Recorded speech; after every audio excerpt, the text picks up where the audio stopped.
Sveiki visi. Nu ir apie ką šiandien bus laukinė programa.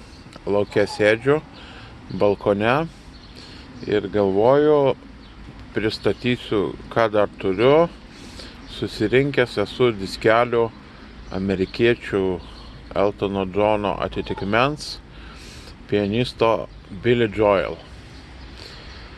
Lietuvoje jis yra gana populiarus, nors nekoncertavo. Kodėl populiarus? Nes prie Vilniaus gatvės yra naktinis baras, toksai Piano Man. Ten akių dumimas, kad Billy Joel gerbėjų klubas. Tai yra pianica. Yra pianica, yra nuo žodžio Piano Man. Piano Manas. Pianica tai pianica. Bet Piano Man, jo didžiausias hitas iš senųjų laikų, ir ta daina yra apie barą. Tai baras turėjo pilną teisę pasivadinti pianicoms. Va, Piano Manas. Va.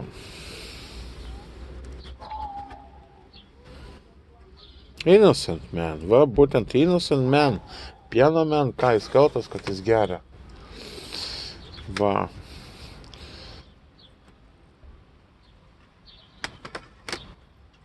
Songs in the Attic.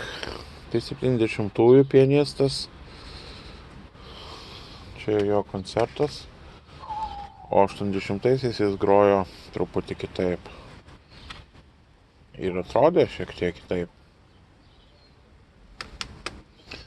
Čia turiu 3 dalių rinkinį, čia jau pirma buvo, antra, čia pirma dalis Greatest Hits.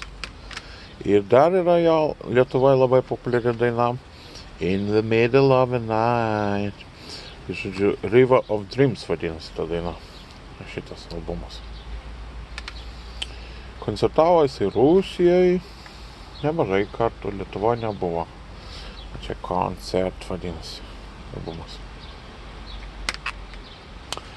Jis Amerikoje užsitikrino bestsellerį 52nd Street, nes ten buvo daina Honesty. Barry White taip pat perdarė tą dainą Honesty. Taip pat čia yra dainų My Life ir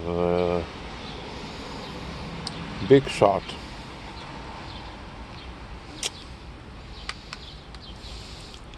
Po to kitam albume buvo daina We Didn't Start the Fire. Labai garsi jo daina. Energinga, vardina visus pasaulio įvykius. Tai va, Billy Joelas.